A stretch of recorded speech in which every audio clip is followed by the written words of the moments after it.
I sat down in an armchair and felt very sick. That lasted for maybe 5 minutes and was succeeded by a fit of the horrors. The poor staring white face on the floor was more than I could bear, and I managed to get a tablecloth and cover it. Then I staggered to a cupboard, found the brandy, and swallowed several mouthfuls. I had seen men die violently before. Indeed, I had killed a few myself in the Matabele War, but this cold-blooded indoor business was different. Still, I managed to pull myself together. I looked at my watch and saw that it was 10:30. An idea seized me, and I went over the flat with a small-tooth comb. There was nobody there, nor any trace of anybody, but I shuttered and bolted all the windows and put the chain on the door. By this time, my wits were coming back to me, and I could think again. It took me about an hour to figure the thing out, and I did not hurry, for unless the murderer came back, I had till about 6 o'clock in the morning for my cogitations. I was in the soup, that was pretty clear. Any shadow of a doubt I might have had about the truth of Scudder's tale was now gone. The proof of it was lying under the tablecloth. The men who knew that he knew what he knew had found him, and had taken the best way to make certain of his silence. Yes, but he had been in my rooms 4 days, and his enemies must have reckoned that he had confided in me, so I would be the next to go. It might be that very night, or next day, or the day after, but my number was up all right. Then suddenly I thought of another probability. Supposing I went out now and called in the police, or went to bed and let Paddock find the body and call them in the morning. What kind of a story was I to tell about Scudder? I had lied to Paddock about him, and the whole thing looked desperately fishy.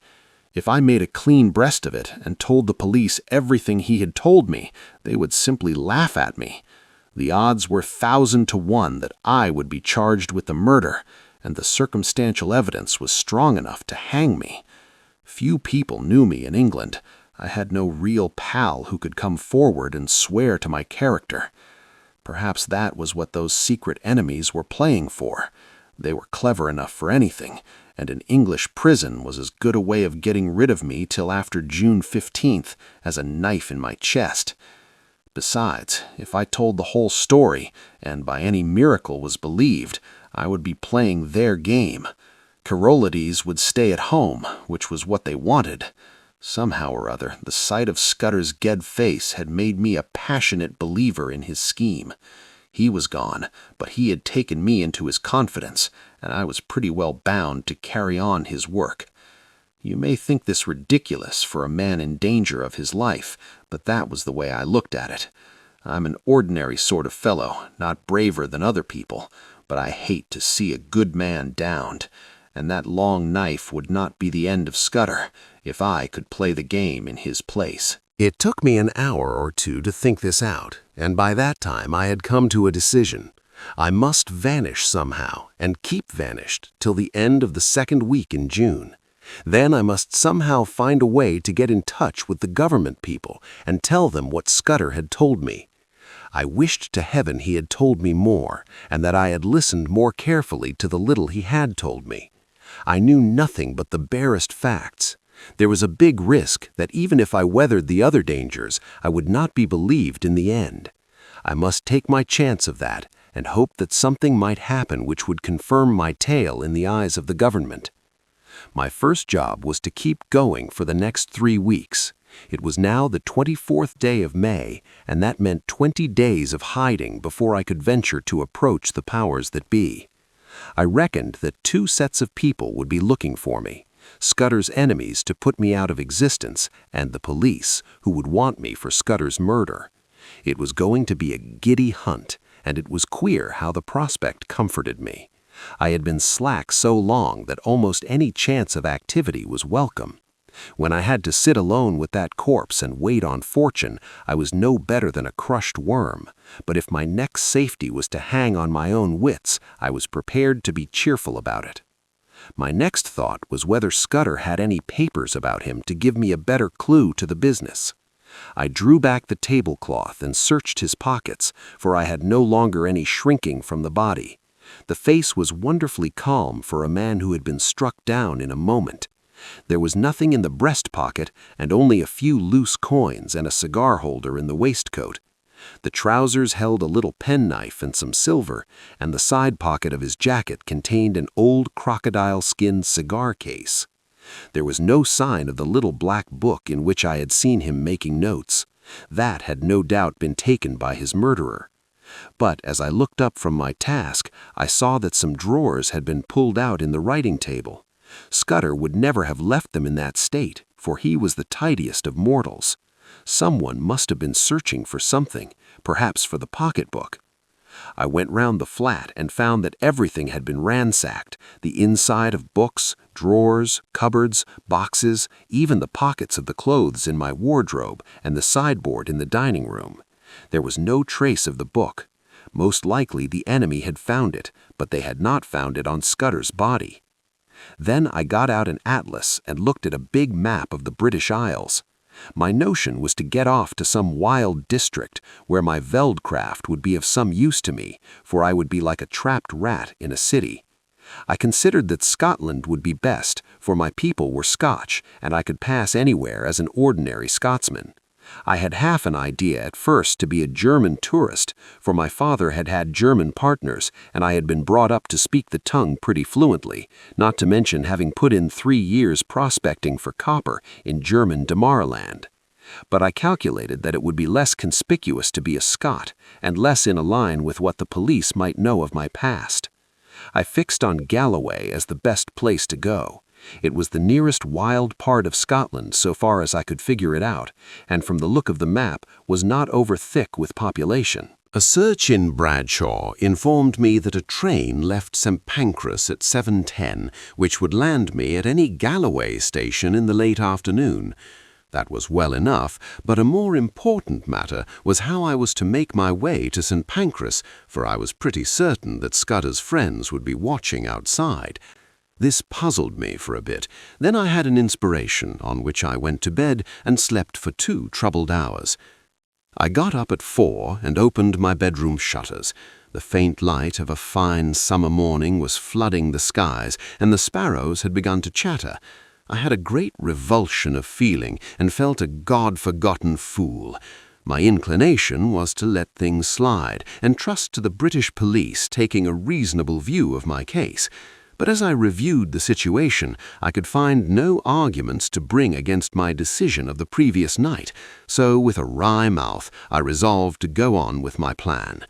I was not feeling in any particular funk, only disinclined to go looking for trouble, if you understand me. I hunted out a well-used tweed suit, a pair of strong nailed boots, and a flannel shirt with a collar.